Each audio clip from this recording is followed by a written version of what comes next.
muy buenos días, muy buenas tardes, depende del horario que nos esté viendo en este Versus, que ahora nos tocó grabarlo a la distancia y pues ya está aquí con nosotros desde España, desde el País Vasco, Alina Duarte, que se encuentra por aquellos lados y de este lado también está Meme Yamel.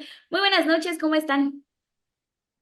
Pues muy Felices. bien, Alina. Yo sí, no sabemos quién habla primero, pero yo muy bien, Alina. ¿Tú cómo estás? Yo de maravilla, aquí aterrizando por estas latitudes, pero bastante bien.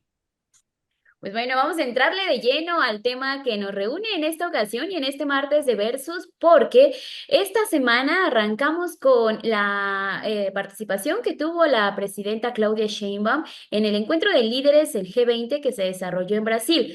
Dejó mucho que platicar, dejó mucho que conversar, porque también hubo una fotografía que ahí le prestamos atención, en donde se le ve con mandatarios, podemos llamarlos de izquierda a todos, aquí lo vamos a analizar.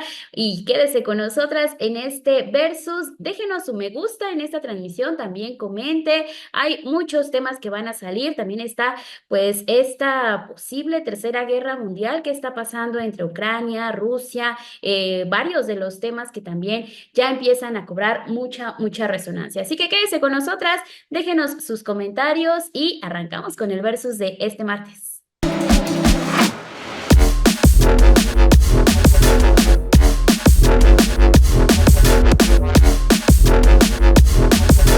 Pues bueno, vamos a empezar ahora sí con este tema que nos compete y es la participación que tuvo este lunes la presidenta Claudia Sheinbaum allá en Brasil, en Río de Janeiro. Hubo varios temas que hay que comenzar a platicar porque pues se reactiva la participación de México en esta cumbre de líderes después de que el presidente Andrés Manuel López Obrador rechaza asistir en su momento en el 2019 a esta reunión, a este encuentro. Dijo que no quería, que no es algo que para él tuviera gran repercusión. Así es que en ese momento envía al ex canciller Marcelo Ebrard. Sin embargo, en esta ocasión, pues sí, la mandataria decide asistir y deja también, por ejemplo, un tema que es cuántos hombres se encontraban en esta fotografía de la cumbre de líderes, cuántas mujeres había. También eso es parte importante de cómo se está tomando camino por parte de las mujeres. Así es que, Alina, ¿qué opinión te merece esta participación de la presidenta Claudia Sheinbaum en esta reunión? Bueno, primero yo diría que no es que, vaya, los diferentes medios de comunicación estuvieron retomando que por fin México regresaba a estos foros internacionales. En realidad, no es como que los haya abandonado, contrario de esta política que sí ha tenido presidentes como en su momento Donald Trump, ¿no? Que acabó durante su primer mandato con tratados como el acuerdo nuclear con Irán, acuerdos sobre el cambio climático. Es decir, México no hizo eso, solo que a nivel de representación de mandatarios, siempre estuvo presente en su momento el canciller Marcelo Ebrard o estuvo Alicia Bárcena dando continuidad y México también cuando le tocó presidir estos espacios, como el caso de la cumbre de la CELAC, ¿no? De la cumbre de Estados Latinoamericanos y Caribeños en la Ciudad de México, pues fue sede y presidió este evento el presidente Andrés Manuel López Obrador, que a mí me pareció maravilloso, ¿no? Mandó varios mensajes implícitos desde recibir a Nicaragua, Venezuela, Cuba, también a gobiernos de derecha, pero siempre haciendo un llamado a la unidad regional, a trabajar de manera conjunta. Y hemos visto que la política exterior mexicana en realidad sí dio un giro de 180 grados durante la administración del presidente López Obrador, contrario a lo que veníamos viendo con Enrique Peña Nieto, con Felipe Calderón, con Vicente Fox, que en realidad ejemplos hay un montón, ¿no? Desde el come si te vas, desde el no participar también en foros donde pudieran estar países que no les agradaban o incluso terminar arremetiendo en contra de Cuba, de Venezuela, sobre todo de Venezuela, de Cuba no tanto, tenía el PRI una relación especial con Cuba, pero en el caso de Venezuela hay que recordar que Peña Nieto y su gobierno arremetió directamente y encabezaba este llamado Grupo de Lima, que algunos le decíamos el Cártel de Lima. Entonces México durante este último sexenio se había sostenido respetando la doctrina Estrada, la no intervención, la no injerencia, Entonces, ahí, digamos, hay una continuidad directa, a pesar de que el presidente Andrés Manuel López Obrador no estuviera presente en estos foros, y a mí me parece también tuvo posturas dignas, como cuando no fue a la Cumbre de las Américas en Los Ángeles, no, en Los Ángeles sí fue, no recuerdo cuál, en dónde se desarrolló esta, no, sí, a esa no fue, fue Marcelo Ebrard, diciendo, pues, si no están todos los países, yo no quiero estar ahí, ¿no? Y me parece, fueron mensajes muy potentes.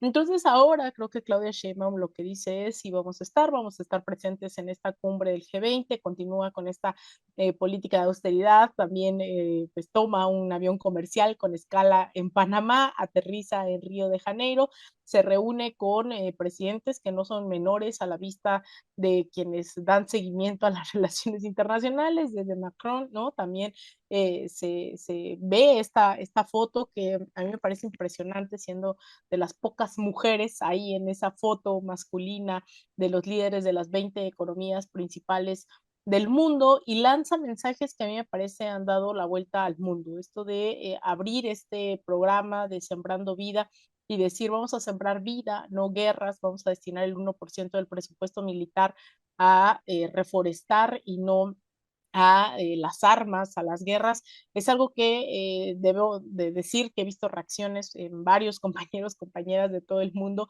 que han prestado atención, han volteado a ver a México, y también, bueno, se firma una declaración con cierta debilidad, creo yo, pero bueno, también se pide el alto al fuego en Ucrania, en Palestina, en Líbano, que es algo que también hay que rescatar. Entonces, de entrada, a mí me parece hay una continuidad de la política exterior que había marcado el presidente López Obrador, y ahora también con una correlación de fuerzas en un mundo cada vez más multipolar, ¿no? Que eso también hay que decirlo, esto se enmarca, sí, con la llegada de Donald Trump, pero también con una decadencia de la hegemonía de Estados Unidos y con la ampliación de otros espacios multilaterales como el BRICS, que veíamos recientemente también que se amplía. Entonces yo veo favorable de entrada también esta participación y la fuerza con la que llega México a la mesa.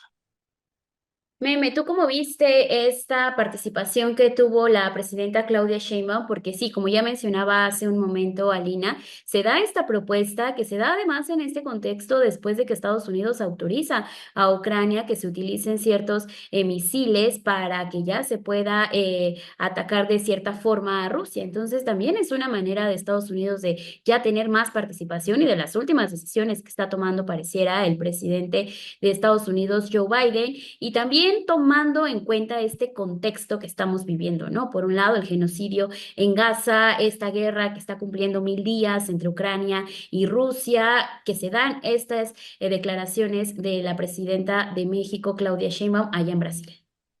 Para mí hay dos líneas muy importantes del discurso en la primera reunión que justo van a ese tema, ¿no? La primera, cuando inicia su discurso y dice, me niego a pensar que somos capaces de crear la inteligencia artificial e incapaces de dar la mano al que se quedó atrás. Y la segunda es la del cierre, cuando dice, la propuesta es dejar de sembrar guerras, sembremos paz y sembremos vida.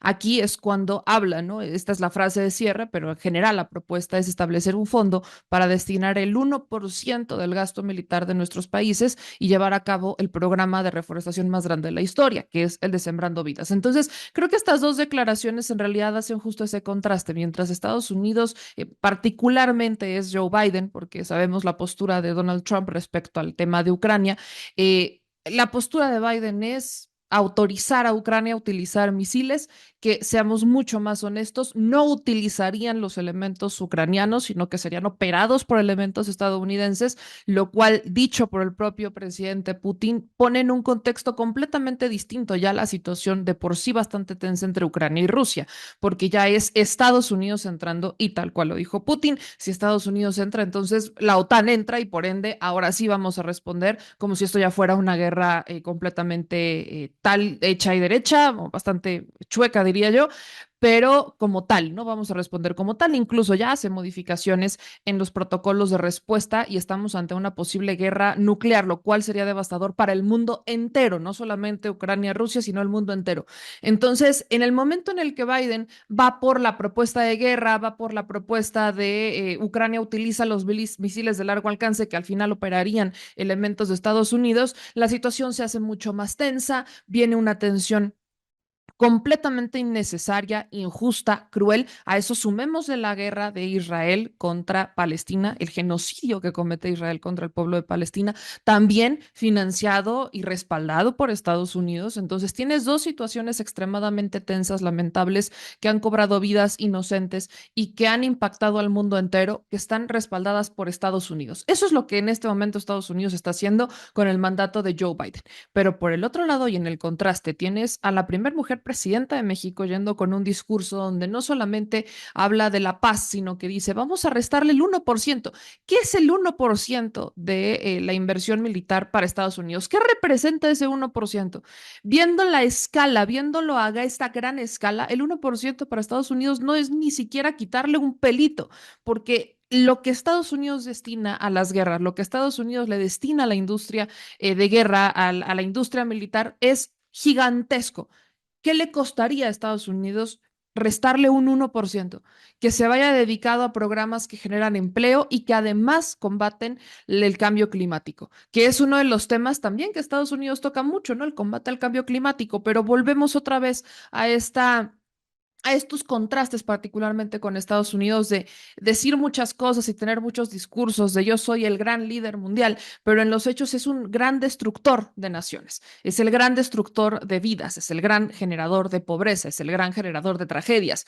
Entonces, aquí este contraste justo lo hace la primera mujer presidenta de México de decir, no solo vengo a hablar de paz, sino vengo a proponer cómo alcanzar esa paz, vamos a quitarle un 1%, todos los países destinémosle ese 1%, quitémosle ese 1% que le estamos dando a nuestros militares y vamos a destinarlo a un programa que combate dos de los temas más importantes que justo se van a tocar o se tocan en el G20: pobreza, hambre a través de la generación de empleos y cambio climático a través del programa Sembrando Vidas, que justamente da empleos. A través del empleo se combate el hambre y a través también del empleo, con este programa, se está combatiendo el cambio climático.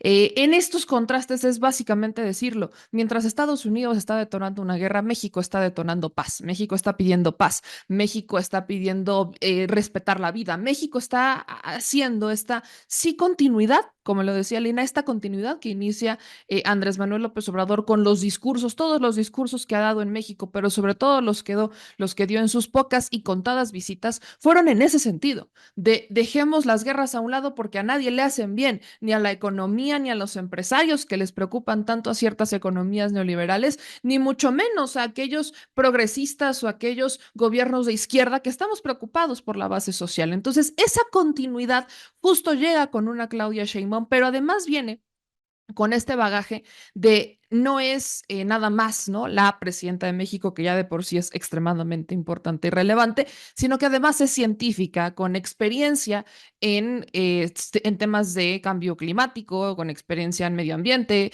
y además es una presidenta que cuando estuvo en la jefatura de gobierno, ella creó programas que justamente combatieron el cambio climático a través de distintos programas. Entonces sí tiene un doble respaldo, tiene esta doble autoridad, llamémosle, el doble peso de decir la presidenta de México, que es científica, la primera mujer presidenta de México, llega y propone paz, mientras en Estados Unidos, nuestro vecino del norte, siguen proponiendo guerras y lo que quieren es simplemente guerra y guerra y guerra. O sea, el gasto que Estados Unidos llega a promover es superior a los 800.000 millones de dólares al año. ¿Qué sería ese 1%? Quitarle ese 1%, que Estados Unidos quite ese 1% de esos 800.000 millones de dólares anuales para destinarlo a un programa que, a menos en el discurso, dicen que les interesan los resultados, pero pareciera a veces que la batalla que hay, no solamente hablemosle con los políticos mexicanos, ni mucho menos, sino entre las partes, entre los distintos gobiernos de los países, es a ver quién propone la mejor idea. Y el que propone la mejor idea, entonces vamos a seguirlo.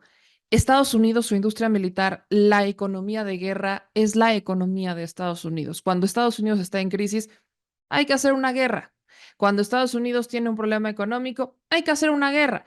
Y aquí están dos guerras que pueden llegar a niveles completamente trágicos de lo que ya de por sí son, respaldadas por Estados Unidos.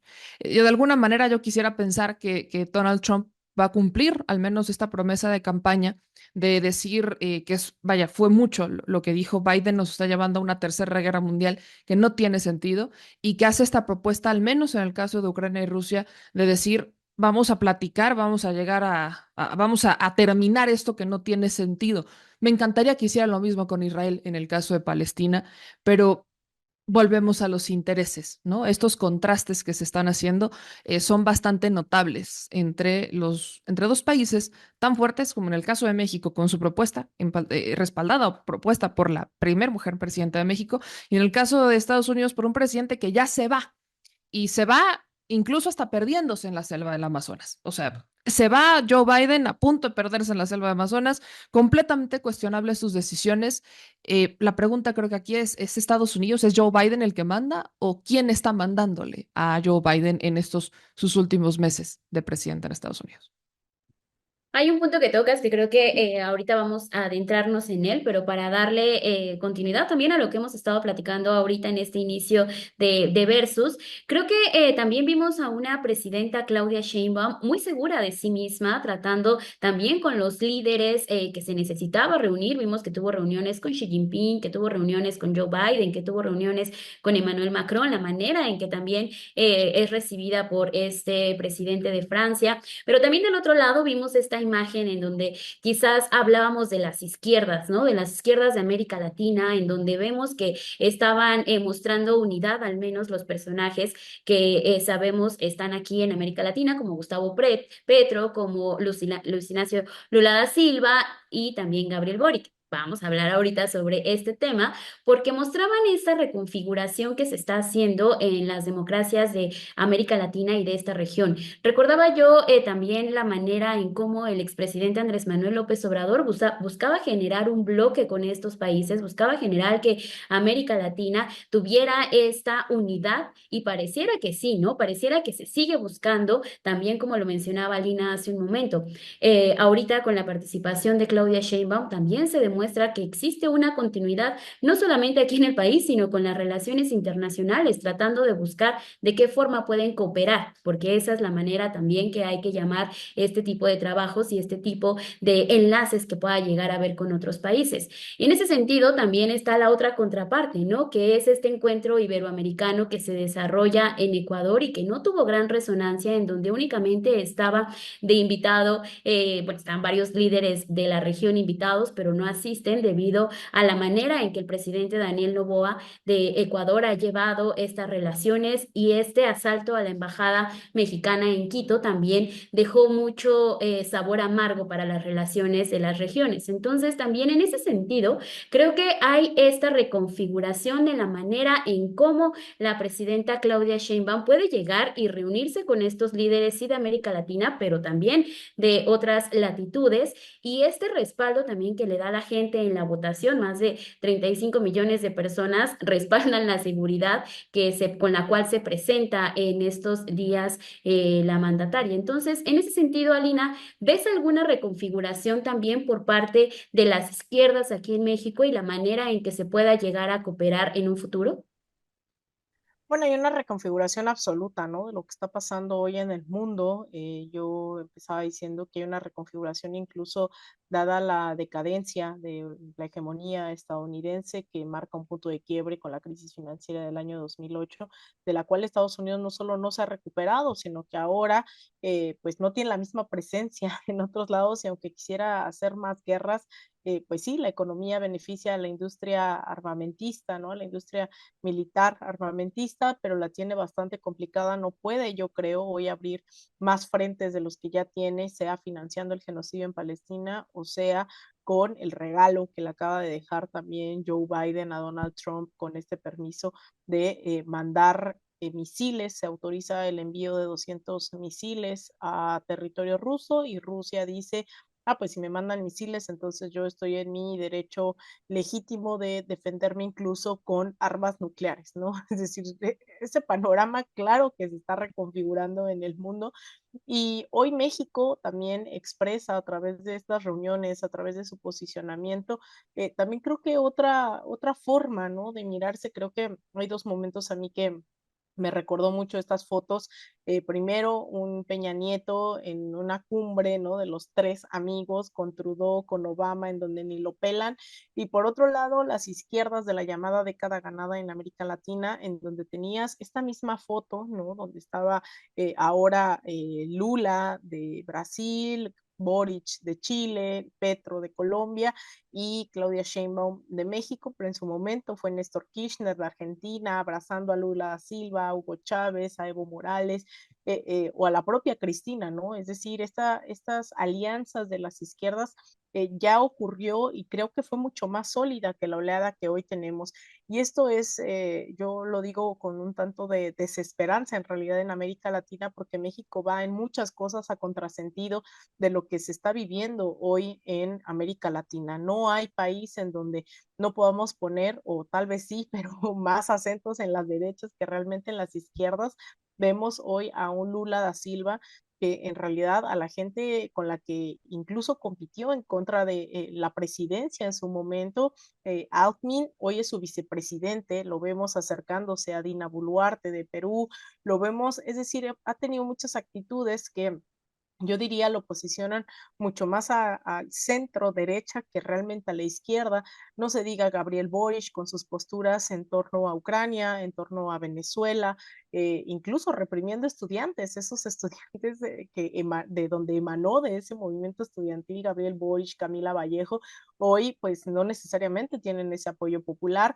Y un Gustavo Petro que a mí me parece es una de las personas con mayor claridad ideológica dentro de la región, pero que ante la falta de consensos no ha podido sacar una agenda de bienestar para las y los colombianos como se esperaba. Y ya se vienen las elecciones el próximo año y me temo, espero estar muy equivocada, pero parece que la ultraderecha, que no es menor, la ultraderecha colombiana puede regresar al gobierno. Entonces, ahí es en donde México va un poco a tratar de dar luz, apoyo a otros gobiernos, pero también a posicionarse ante esta reconfiguración. Y yo creo que ahí Claudia Sheinbaum lo ha hecho bastante bien. ¿No? Ha tenido una firmeza en varios pronunciamientos. Yo creo que aquí la deuda es Palestina, pero al final no dice que no a este pronunciamiento que emana de la cumbre del G20 y en general, bueno, ha tenido posturas firmes durante estos meses de administración en torno a Estados Unidos, en torno a la doctrina Estrada, en torno a una política exterior que vimos cómo se ejerció en el sexenio pasado. Entonces yo la veo totalmente segura de sí misma desde que llega, saludan a Lula desde que se sienta en la mesa, tiene reuniones sí, con Trudeau, con Xi Jinping de China, también con Macron de Francia, incluso con el mandatario de Vietnam, ¿no? Es decir, aprovechó para tener un espectro amplio de reuniones que no hay que escatimar y que, bueno, también la relación con Estados Unidos, yo vuelvo a insistir en en los últimos programas, pues México ya no llega igual a la mesa, ¿no? México hoy es el primer socio comercial de Estados Unidos, tendrá Trump que renegociar porque no va a ser un mandato igual que cuando él ejerció la primera administración en el 2017. Varias cosas han cambiado y ahí yo creo que México se está plantando bien en la mesa con todas las contradicciones, con los poderes fácticos, los capitales estadounidenses en territorio nacional, pero yo creo que la verdad es que la política exterior de Claudia Sheinbaum parece va a ser por el mismo camino, lo cual yo celebro bastante. Sí, porque en ese mismo camino también lo que estamos viendo es este contexto en el cual también desde Canadá se empieza a decir y se empieza a hacer un llamado para que se expulse a México del TEMEC, para que ya no sea parte de esta alianza comercial. Sin embargo, ayer también veíamos que se reunía con Justin Trudeau, que es uno de los temas en los cuales hicieron hincapié para ver cómo iban a ser estas relaciones y que incluso en su momento el expresidente Andrés Manuel López Obrador dijo, yo no asisto a esta reunión, a esta cumbre del G20, porque no quiero también entrar en estos temas que tienen que ver con las relaciones comerciales entre China y Estados Unidos, que China termina siendo este personaje de la discordia, por lo cual están diciendo que es la puerta trasera desde el lado de Canadá para que entre a el comercio chino aquí a Norteamérica. Entonces, en ese sentido también, ¿cómo es esta relación? ¿No? Porque vemos por un lado que Joe Biden está dejando varios varios puntos sobre la mesa con lo que vaya a pasar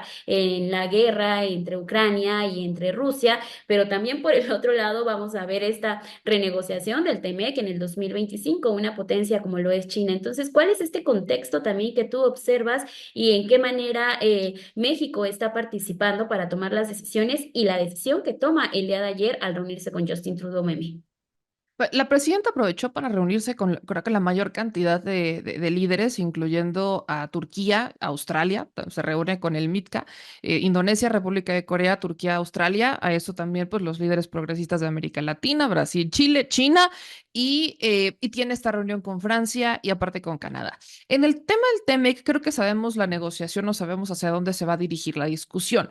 Si nos regresamos a 2018, cuando estábamos en transición, estaba en justo la renegociación del Tratado de Libre Comercio, sabíamos que Trump ya no quería tener un tratado comercial con Estados Unidos, Canadá y México juntos, sino que los quería separar. Entonces, esa es una posibilidad que está sobre la mesa. Creo que la posibilidad de que Trump insista y que incluso Canadá ya hablen sobre separarse es una posibilidad que me imagino Marcelo Ebrard como secretario de Economía pues tiene bastante clara o tiene la claridad de que es un escenario que podría pasar. Entonces, vaya, la negociación, creo que sabe México exactamente a qué va cuando le toque renegociar con Donald Trump y con Justin Trudeau. Pero en particular en el caso de Estados Unidos, también México, bueno, con Canadá y Estados Unidos, México también ya llega en un contexto distinto, en particular con el tema del fentanilo, porque tampoco podemos decir que solo el fentanilo entra por México.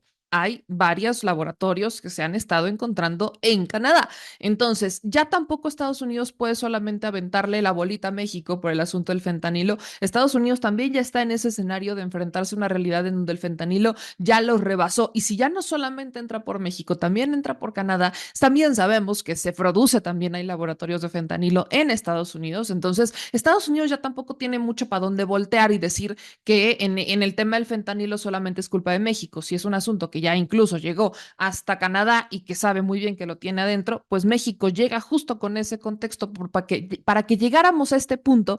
Es porque México estuvo presionando, México estuvo diciendo, sí, el fentanilo es algo que nos compete a todos, incluyendo a China. ¿No? Incluyendo también a China. Nos toca a todos, desde los que mandan la materia prima, desde los que lo meten, desde que los fabrican, o sea, nos implica absolutamente a todos. Entonces, también aquí hay una realidad y es que en cuanto a las relaciones no podemos estar tampoco tan separados. Eh, el que sabemos que va a llevar quizás la mano dura o el berrinche, si lo queremos ver también de alguna manera en este tema, no es Canadá, es Estados Unidos. México llega con planteamientos muy distintos, con planteamientos ya de un escenario de 6 años de políticas públicas que funcionaron, de 6 años de políticas públicas y también internacionales que empezaron a generar sus resultados. Y también llega con el tema de seguridad que ya viene incluso con otra visión, ¿no? Con el 2.0 en materia de seguridad, ya con detenciones realizadas por el propio Omar García Harfuch, entre ellos justamente a personajes relacionados con el narcotráfico, fentanilo, etcétera. Creo que el centro del problema aquí vuelve a ser, ni siquiera ya es seguridad, ni siquiera es qué tanto dependemos uno de otros, sino qué tanto México va a utilizar las herramientas que hoy tiene a la mano para hacerle ver a Estados Unidos lo que Estados Unidos sabe, pero a veces no se atreve a reconocer, que es que la economía con México no es que México dependa de Estados Unidos, sino que estamos interconectados. Aquí el problema es qué rol juega Canadá, por ejemplo.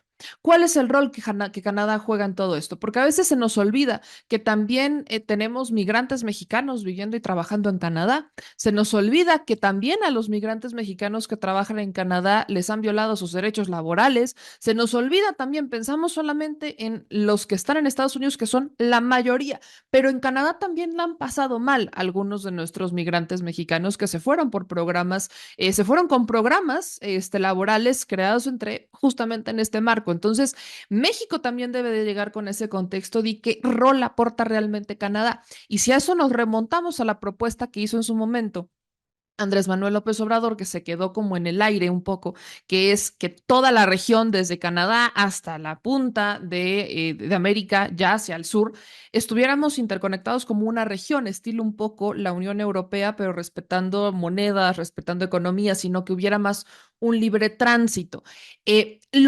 los ecos de todo esto tienen que ver mucho con migración y economía. Canadá, de hecho, acaba de cerrar puertas porque detectó irregularidades en sus trámites para migrar. Entonces, cerraron las puertas en los que resolvían el problema que detectaron con los trámites. Pero, ¿qué rol juega China con esto? Entendiendo que hoy México ya no solamente necesita o tiene esta dependencia, llamémosle, con la frontera de Estados Unidos, sino que ya también tienes el proyecto del Istmo de Tehuantepec, una puerta comercial que te abre puertas hacia China, hacia Asia, hacia Oriente, sin tener que irse a Estados Unidos. Ahí es donde el propio expresidente Andrés Manuel López Obrador jugaba mucho esta carta con Estados Unidos de recordarle que a ellos también les convenía, ¿no? Como de no solo me conviene a mí, también te conviene a ti. Y esas yo quiero pensar, digo, obviamente no lo sé, no podemos saber lo que pasa por la mente de cada uno de de los funcionarios ni de otras personas, pero quiero pensar que esas son cartas que ya tiene muy claro tanto la presidenta como el propio secretario de Economía como el propio secretario de Relaciones Exteriores, porque no solo hablan de la continuidad, sino hablan de cuáles son los elementos que yo tengo en la mano para empezar a negociar un tratado y que no nos quieran ver la cara o que no nos quieran aplicar lo de siempre, ¿no? Que es Estados Unidos o Canadá por encima de las necesidades de la mano que más utilizan, que es la mexicana. Entonces, creo que ahí es donde está el tema de negociación, que ya no es ni siquiera seguridad, que ya no es ni siquiera el fentanilo, que ya no es ni siquiera el tema incluso hasta migratorio. Tiene que ver con qué tanto México utiliza las herramientas que hoy conocemos, que hoy sabemos, que nos han incluso empoderado como país, de decir, no, no dependo de Estados Unidos, dependemos de nosotros, estamos interconectados. Y si tú me quieres, vaya, lo de la amenaza de Trump, ¿no? La imposición de los aranceles te pega también a ti. ¿Qué tanto te vas a dar un balazo en el pie a Estados Unidos por querer doblarme o querer ir por encima de mis intereses? Y esa es una negociación que también creo que Donald Trump sabe que va a tener, porque ya no están tratando con el México de Peña Nieto, no están tratando con el México de Felipe Calderón, están tratando con un México que defiende su soberanía, están tratando con un México que defiende a su gente, están tratando con un México que entiende cuál es su rol y que sabe que es importante no solamente entre Canadá y Estados Unidos, sino en la región. México es faro y luz para América Latina, México es faro y luz para Centroamérica y Sudamérica. Entonces, si eso ya México lo entiende y los líderes que hoy nos representan lo tienen claro, tampoco me preocuparían tanto las negociaciones entre México y Estados Unidos. Creo que, insisto, la pregunta hoy es, ¿y Canadá qué tanto aporta? Porque si la respuesta van a ser las mineras, pues creo que también México tiene una clara respuesta al abuso de las mineras canadienses, que pues en realidad también han estado en varios problemas por todas las irregularidades que les han estado detectando. Sí, toda esta doble cara, ¿no? De Canadá que ha tenido en estos años y que hemos visto, ¿no? Estas críticas que por un lado sí se envalentona y dice, bueno, que sea México quien salga de este tratado y nos quedemos en una relación bilateral Estados Unidos-Canadá, pero bueno, eso sucedió antes en la década de 1990 y todavía, ¿no? Ahí se fue fortaleciendo estas relaciones. Pero creo que regresando y tratando de jalar todos estos hilos que ya estamos conversando aquí en este versus, es muy interesante también ver cómo la participación de Claudia Sheinbaum hace énfasis en cómo se han trabajado las políticas aquí en México, ¿no? Ahorita comentabas un poco, Meme, de cómo el expresidente Andrés Manuel López Obrador tomó los proyectos para también, a partir de estos proyectos, decirle a Estados Unidos, necesitamos trabajar en conjunto, tú no puedes trabajar tú solo, México no puede trabajar solo, si queremos un crecimiento regional, se debe de dar esta cooperación entre las naciones, no solo entre nosotras, sino también entre Centroamérica. Ahí veíamos también la política exterior que hizo en su momento Andrés Manuel López Obrador para ir a hablar con los presidentes de Centroamérica, los pocos viajes que realiza es a estas naciones para ver cómo se estaba dando la migración y entender también que uno de los puntos que le interesaban al expresidente y en realidad a la política que se está viviendo ahora en esta cuarta transformación, pues es atacar desde raíz cuáles son los problemas cosas y cómo se están dando. Pero por el otro lado, la manera y los resultados que ha dejado esta política están haciendo eco en ciertas ideologías, como es también la ultraderecha. Ya lo mencionabas, Alina, tú hace un momento, ¿no? Cómo se puede reconfigurar con las elecciones y cómo puede llegar la ultraderecha a encontrar cabida en cada uno de los gobiernos. Lo pienso también porque estas declaraciones que daba la primera ministra de Alberta, Danielle Smith, en donde apoyaba la decisión de que sí se expulsara a México del TEMEC y que era necesario que saliera de estas negociaciones. Pero recordemos quién es este personaje. Esta mujer también ha estado metida en la política del conservadurismo, ha estado en foros de ultraderecha, ha estado en la CIPAC, ha estado también tomando posturas en ciertos lugares que hemos visto han sido clave para que en los gobiernos que han tenido esta idea del péndulo de la izquierda se va hasta la ultraderecha, pues también han tenido una salida, ¿no? Entonces, en ese sentido, y como va avanzando la ultraderecha, no solamente en América Latina, sino también pareciera que va dominando terrenos en Estados Unidos y muy posiblemente también en Canadá, ¿cómo ves este panorama en donde la política que se hace aquí en México es todo lo contrario a lo que se está haciendo por parte de estos gobiernos ultraderechistas, Alina? Bueno, yo creo que la ultraderecha ha decidido tomar su camino y ese nunca lo ha abandonado, ¿no? De hecho, por eso es tan importante para mí insistir en que lo que se vive en México no es lo que se está viviendo en América Latina, es decir, tratar de poner un piso mínimo sobre un estado de bienestar en donde se incremente el salario mínimo, se haga una reforma constitucional en temas como los pueblos indígenas, la vivienda, la ley sustantiva de igualdad de género, eso es algo que no está pasando. O sea, hay que levantar todas las alertas porque en el resto del continente lo que está pasando es un desmantelamiento del Estado, nuevamente, e incluso con mayor fortaleza, eh, un fortalecimiento de las políticas neoliberales, que ya no hay consenso sobre que el neoliberalismo funciona, así que están pensando en radicalizarlo, ¿no? En vez de decir vamos por otra ruta, en realidad la respuesta de las derechas es vamos a fortalecer y vamos a agilizar ese desmantelamiento para que todo quede en manos de empresas transnacionales, de los grandes capitales, de las grandes burguesías, sobre todo eso, ¿no? Transnacionales. Entonces, eso también ha llevado una lógica de exacerbación del racismo, de la xenofobia, de la misoginia. México es, digamos, ahorita, a mí me parece, creo que en las últimas décadas no hemos tenido la fortuna y ahora afortunadamente, de coincidir con el resto del continente, porque mientras todos estaban virando a la izquierda, México vivía un fraude electoral que le impedía llegar a esa década ganada de los gobiernos progresistas, donde se sacó a cerca de 70 millones de personas de la pobreza en 10 años. Sin embargo, ahora en México está pasando y en América Latina está yendo a contrarreloj y la derecha se está organizando y se está organizando bastante bien porque está ganando de la forma dentro de una democracia liberal con elecciones o de las formas más antidemocráticas, sean golpes de Estado, desestabilizaciones, encarcelamiento, persecución. Entonces, ellos sí tienen claridad sobre las rutas que hay que tomar. Ellos tienen los medios de comunicación, tienen cooptado el poder judicial, tienen a las oligarquías destinando millones de pesos, de dólares en sus campañas de odio, de xenofobia, sus intereses. Vemos incluso el caso de Estados Unidos, que es el más descarado, como es que pues plataformas como X ahora no solo estuvieron al servicio de Donald Trump, sino que están en manos de alguien que va a formar parte del gobierno de Donald Trump, que es Elon Musk. Entonces, ahí en esa radiografía yo siempre insisto en que creo que ya los tenemos bien diagnosticados. Durante los últimos años han utilizado estrategias relativamente similares.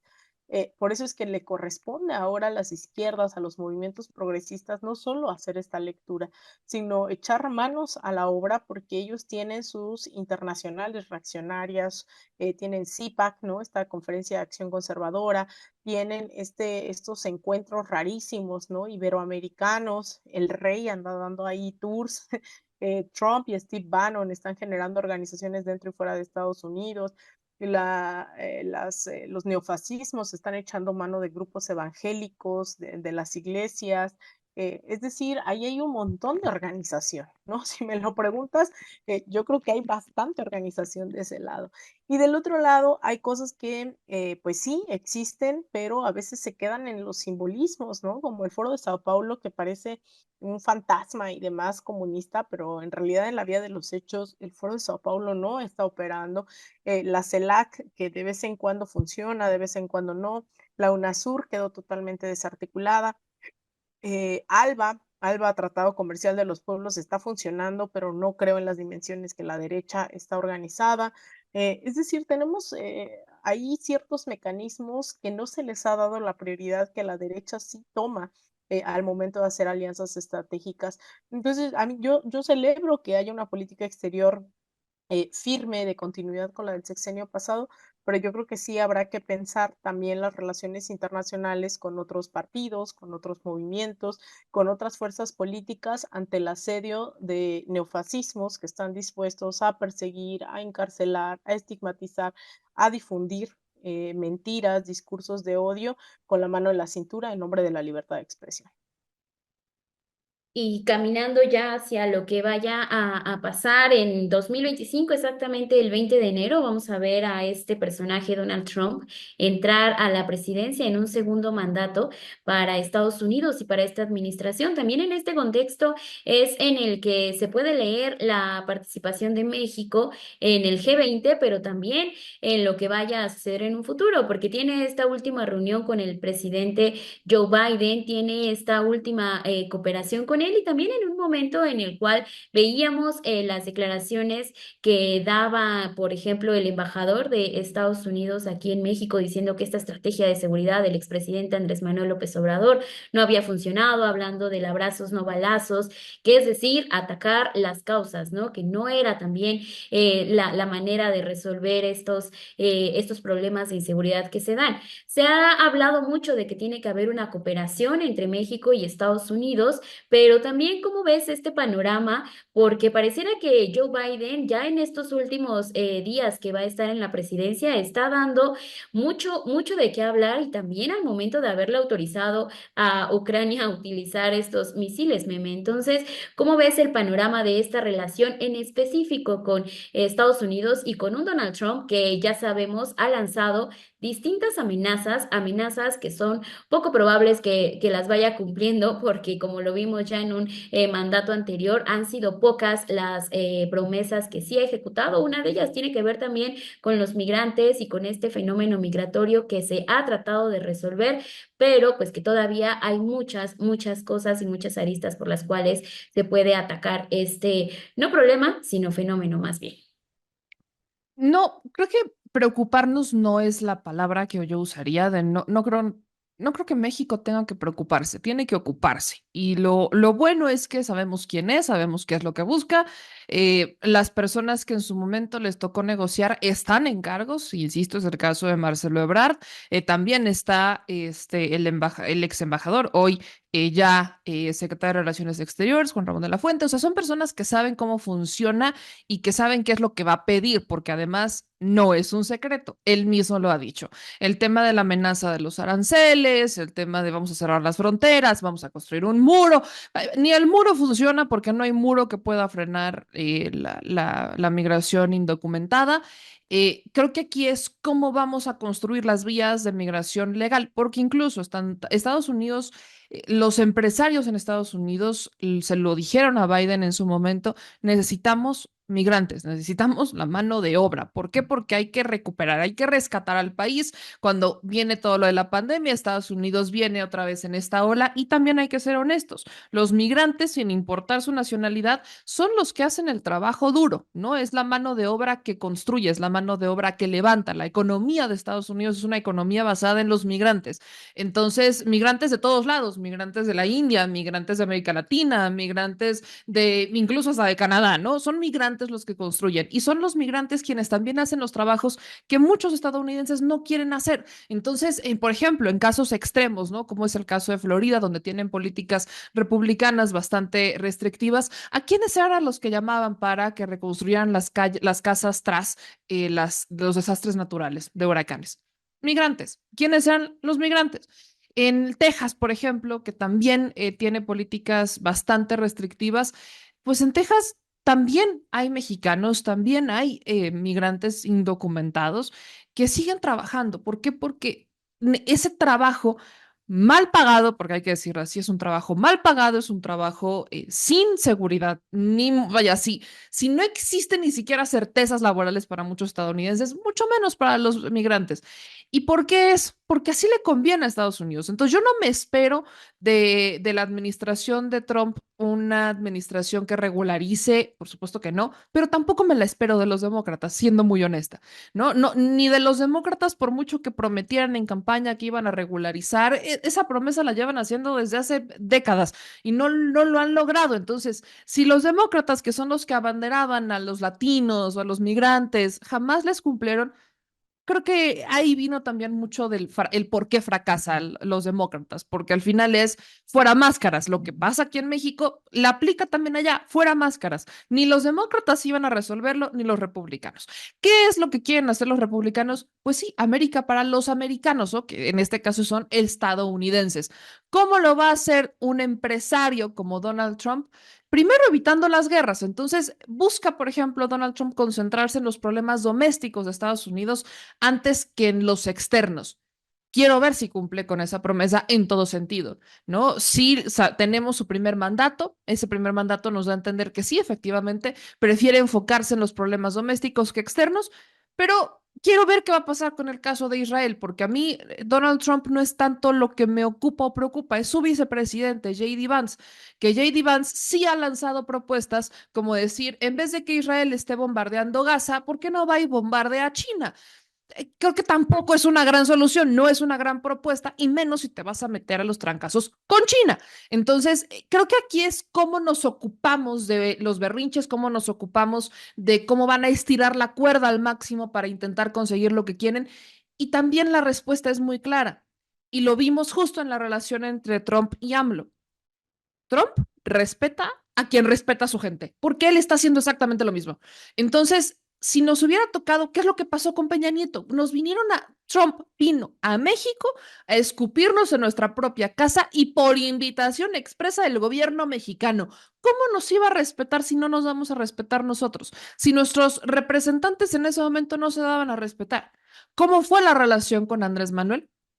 Tan fue la relación que Andrés Manuel López Obrador es el primer presidente mexicano, si no es que el primer presidente de otro país, que en Estados Unidos, enfrente del presidente de Estados Unidos, grita Viva México. Entonces, si ese contexto lo tenemos y sabemos qué es lo que se respeta, creo que tenemos una claridad de que eso va a seguir funcionando, porque Claudia Sheinbaum también respeta a su gente.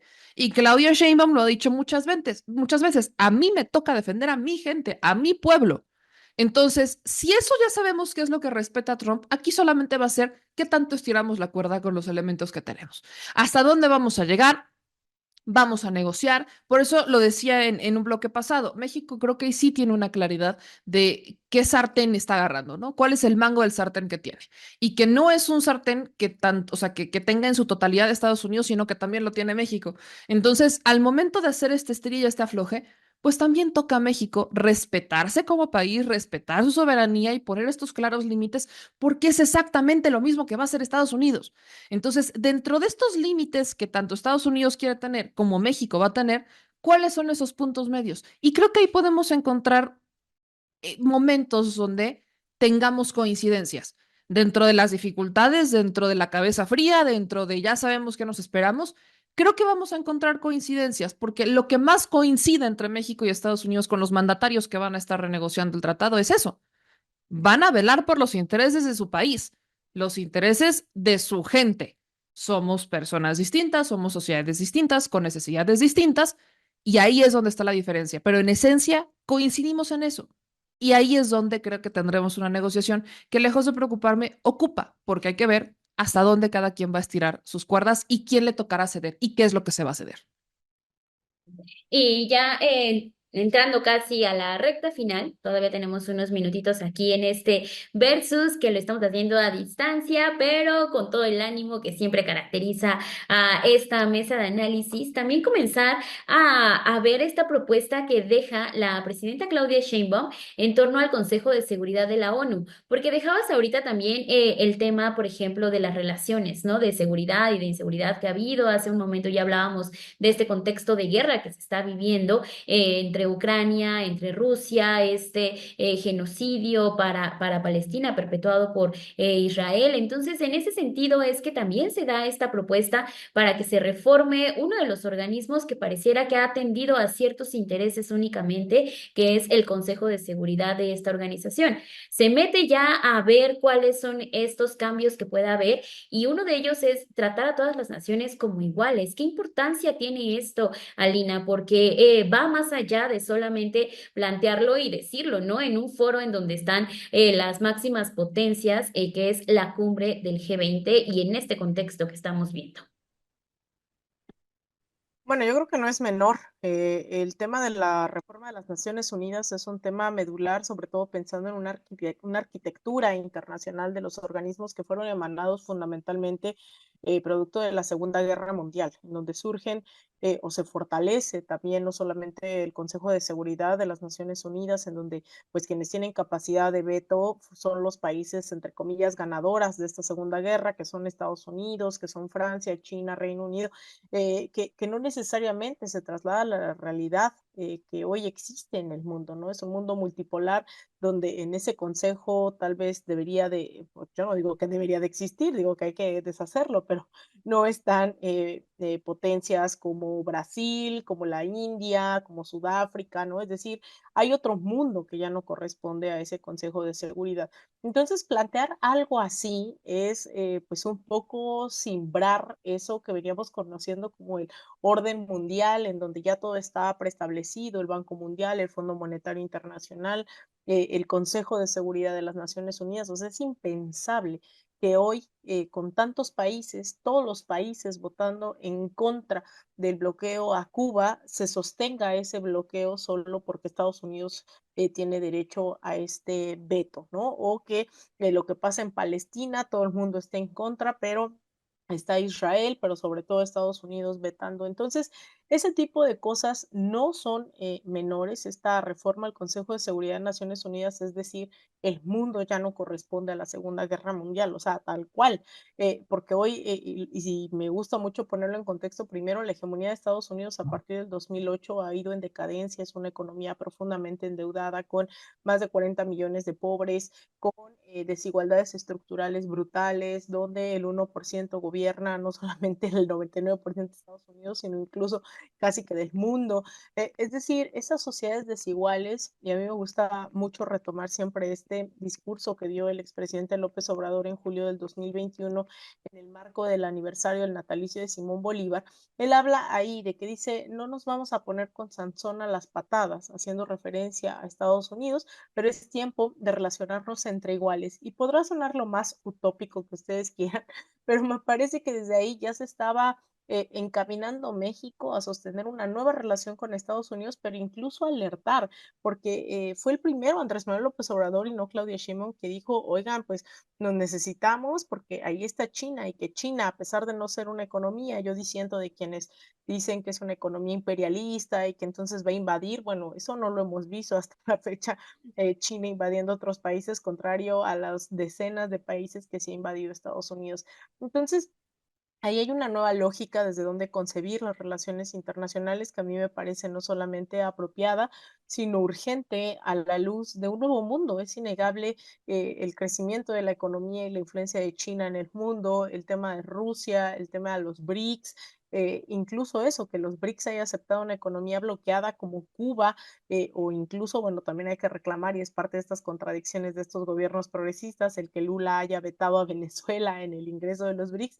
Bueno, habla de que hay otra correlación de fuerzas, hay otro mundo que se está gestando, así que pues yo también celebro bastante esta propuesta que hace México, que espero sea secundada por varios de estos gobiernos que justamente tampoco han encontrado eco en una organización bastante fuera de lugar ya y de tiempo, como lo es la ONU hoy, y que se acordarán, ¿no? Estas declaraciones del presidente López Obrador, que está la ONU como florero. Pues yo creo que no solo la ONU, hay un montón de organismos económicos, multilaterales, de cooperación, que ya son anacrónicos. No podemos seguir dependiendo de créditos y endeudamientos con el Fondo Monetario Internacional, con el Banco Mundial, con el Banco Interamericano de Desarrollo. Es decir, esa arquitectura financiera internacional también tiene que cambiar. Y Meme, también en este punto, y hace un momento arrancabas tú estas participaciones que has tenido aquí en Versus con el tema de la guerra, ¿no? Que se está desatando y este regalito pareciera que deja el presidente de Estados Unidos, Joe Biden. También cómo este Consejo de Seguridad ha actuado, porque estaríamos frente a una tercera guerra mundial. ¿Tú lo ves de esta forma, dado a lo que ya estamos presenciando con estas declaraciones que ya se dan por parte también del presidente de Rusia, Vladimir Putin, de poder accionar un tema nuclear? Entonces, en ese sentido, tú estarías viendo que sí hay los factores para que se desate esta tercera guerra mundial. Mira, yo no quiero adelantar ni mucho menos, pero creo que sí tenemos los ingredientes para ello, ¿no? Ya Ucrania lanzó los primeros misiles a Rusia, los primeros misiles de Estados Unidos. Biden le echó gasolina y además la llama estaba encendida, entonces agarró la gasolina y dijo, vamos a echarle lo que queda. Eh, Ucrania no esperó, inmediatamente fue y atacó. De hecho, el propio Biden en la reunión del G20 pedía, ¿no?, a los países que se inclinaran a favor de Ucrania y en el caso de Palestina, que también se inclinaran a favor de Israel. Entonces, aquí Biden le echó gasolina a un conflicto que ya de por sí es complicado. ¿Qué es lo que responde Putin? Pues prácticamente responde Putin con una modificación a su respuesta, y creo que los ingredientes que estamos viendo son los ingredientes de una posible tercera guerra. Eh, Tercera guerra donde aquí hay que recordar que tenemos armas nucleares y que los países que están involucrados son países que tienen potencias nucleares, o sea, que tienen armamento nuclear. No solamente son los misiles, sino que tienen un armamento nuclear. Ya hemos visto incluso analistas decir que en dada situación que Rusia empiece a responder con la fuerza con la que ha dicho que podría responder, pues Bretaña terminaría por desaparecer en un minuto, ¿no? Y estamos viendo que esto ya no solamente impacta, por eso ya no es algo que impacte exclusivamente a Rusia y a Ucrania y que sea un conflicto por una región en particular, sino que estamos viendo ingredientes que ya impactan a Europa, que impactan, quiero incluso recordar la cercanía entre Rusia y Estados Unidos, los divide una franja muy chiquita. No, hay que tener esa conciencia también que si llegara Rusia a querer reaccionar directamente contra Estados Unidos, tiene cómo hacerlo sin tener que brincar a nadie. Y nosotros somos el vecino más cercano de Estados Unidos de este lado, ¿no? Entonces, entendiendo que la cercanía entre Estados Unidos y Rusia, pues tanto Canadá se afecta como México se afecta. ¿Y qué es lo que pasó cuando inicia, por ejemplo, la guerra? Hubo incluso afectaciones por un tema de gas, ¿no? Por el tema de gas, porque Rusia es el que tiene mucho de este control en los gasoductos y que también sería una de las motivaciones detrás de Biden en contra particularmente de Rusia. Recordar también los intereses del hijo de Biden en estos gasoductos que formaría parte quizás de la verdadera razón de Biden en contra de Rusia. Entonces, ver que tenemos todos los ingredientes para una guerra que generaría unos alcances y una devastación global es preocupante. No creo que lo podamos pasar a la ligera, ni minimizar, ni decir, no, no creo que pase. No, yo no lo veo lejano. ¿Qué es lo que quizás veo que podría generar un equilibrio? Y creo que ahí es donde esperamos que la conciencia, que evidentemente no cabe en Zelensky, quepa en Putin, que es Donald Trump. Imagínense lo que estamos diciendo para decir que la esperanza de evitar una tercera guerra mundial está en una de las personas más irreverentes y más racistas del mundo, y es el próximo presidente de Estados Unidos, Donald Trump. O sea, pareciera que él es el único que lo puede evitar, porque como empresario entiende los alcances que esto va a generar y entiende la afectación que van a tener los estadounidenses en el momento de tener una tercera guerra. Incluso creo, sin temor a equivocarme, que muchas de las personas que votaron por Donald Trump, pese a políticas que podrían ser completamente antiderechos y regresivas, lo hicieron justamente pensando en eso, que pese a todo él sí podría frenar una guerra, él sí podría evitar que cientos, miles de militares de Estados Unidos mueran en territorio extranjero de una manera terrible. Creo que muchos votaron, no, insisto, no puedo asegurarlo, pero lo he visto a través de análisis, comentarios que hacen votantes de Trump diciendo que podrán no estar a favor de muchas cosas, pero al menos en eso sí. Entonces, imaginen el escenario en donde estamos, que pareciera que es una de las personas más racistas del mundo la que podría frenar una tercera guerra mundial. Y creo que es esa conciencia la que podría frenar un poco a Putin de no irse con toda la fuerza que tiene Rusia en estos últimos meses de Biden, entendiendo que ya se va, ¿no? Entendiendo que un Biden ya se va y que quien llega no es Biden y que quien llega le ha pedido que incluso uno de los discursos más, de los videos que está circulando y que se ha hecho otra vez viral de Donald Trump es ese, cuando dice Rusia no es el enemigo no es Rusia. Entonces, que el expresidente y próximo presidente de Estados Unidos te diga Rusia no es el enemigo y que en ese mismo discurso diga el enemigo hemos sido nosotros mismos o las personas que nos representan que están llenas de odio y ver el contraste que es una persona que utiliza los discursos de odio a favor de un tema electoral, pues sí genera como este choque de decir, bueno, ¿qué está pasando? Y creo que mucho tiene que ver con esta intención política, porque una cosa es el Trump electoral y otra cosa es el Trump ejecutor. Y creo que ahí es donde está ese claro oscuro.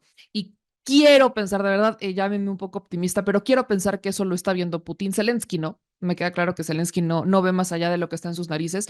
Y que ahí es donde Rusia se frena un poco, ¿no? Que quizás es el decir, voy a reaccionar, te estoy avisando que voy a reaccionar con lo que se la podría llevar estos meses, o quizás sí responder, pero no con esa fuerza con la que sabemos que puede responder Rusia.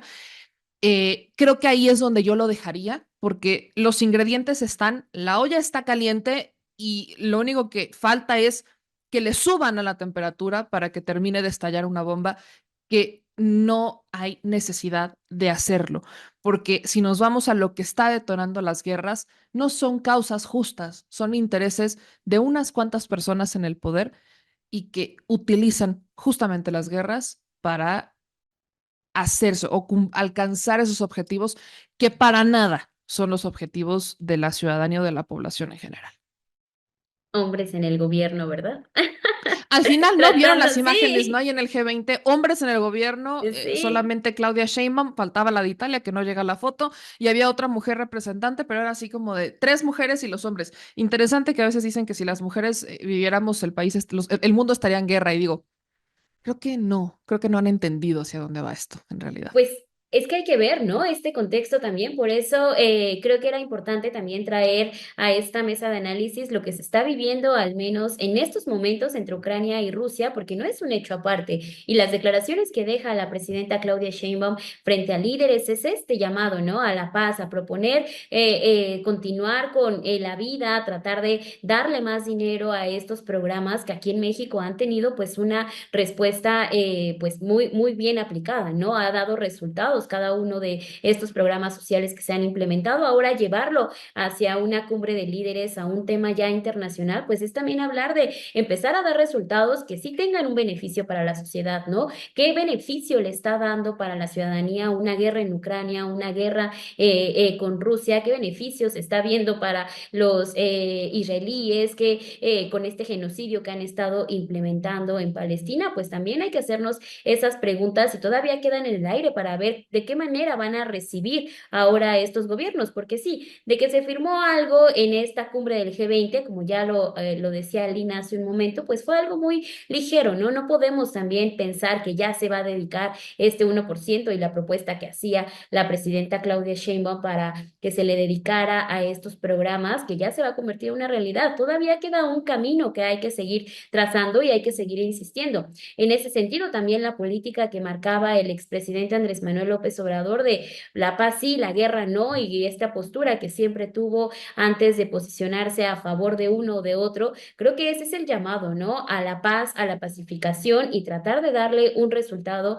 a la sociedad, situación que no hemos visto y que pareciera que ese camino se está pues desdibujando ya con las decisiones que está tomando el presidente de Estados Unidos, Joe Biden, pero va a quedar mucho todavía, no sabemos qué vaya a pasar en ese sentido, se van a seguir tocando estos temas. y muchos más temas. Muchísimas gracias por esta participación y por haberse conectado. Ustedes, Meme, Alina, también a toda la audiencia. Hay muchas reflexiones que hacer, pero de que se puede calificar como buena la participación de Claudia Sheinbaum, la presidenta de México, en la cumbre del G20. Claro que sí, claro que deja muy buenos resultados, al menos con tener esta postura. No sé cómo lo vean ustedes, Meme, Alina, ¿cómo la calificarían así brevemente? Yo creo que muy digna, ¿no? Y muy consecuente con lo que se ha venido planteando durante más de un sexenio. Así que, en efecto, Perla, como tú bien mencionas, pues una cosa son estas declaraciones que también es muy particular de todos estos encuentros, de todas estas cumbres, y ya la materialización de estas propuestas en políticas públicas, en cooperación, en organismos que realmente, ¿no? ejerzan estas declaraciones y las traduzcan en hechos, pues bueno, eso todavía no está totalmente asegurado. Ahora sí que lo que dijo Alina por dos, sí, sí coincido en una Siempre es Alina por representación. dos. Alina por dos, exacto. Alina lo que dijo por dos. Y yo solo agregaría eso. Muy digna y además un orgullo que fuera una mujer la que hiciera esta propuesta y que además fuera reconocida, ¿no? Una Claudia Sheinbaum que llegó con esta austeridad representando al pueblo, que la votó a un pueblo que está esperando de ella lo que hizo y más. Ujú. Pues ahí está, déjenos sus comentarios acá abajo usted qué piensa de esta participación de Claudia Sheinbaum en la cumbre del G20. Mientras tanto, pues es todo por este versus. Muchísimas gracias por haberse conectado, que pase una excelente noche. Nos vemos mañana en Café y Noticias, también en los perfiles de cada una de ellas. Así, mira, aquí las tengo. En sus redes sociales pueden encontrarlas también y ya sabe, aquí déjenos su me gusta porque con eso también ayuda al periodismo independiente. Que pase una excelente noche si nos está viendo en el estreno y si nos está viendo en un recalentado, pues que lo disfrute y compártalo con quien más le caiga mejor y también si le cae mal, en lugar de que mande el piolín, mande aquí el versus de esta, de este martes 19 de noviembre. Nos vemos el próximo martes, creo que ya en el estudio, ¿verdad? Ya en el estudio. Ya en el estudio le mandamos Perfecto. un abrazo a la Danis. Besos, besos a la querida Danis y nos vemos el próximo martes aquí en Versus. Bye.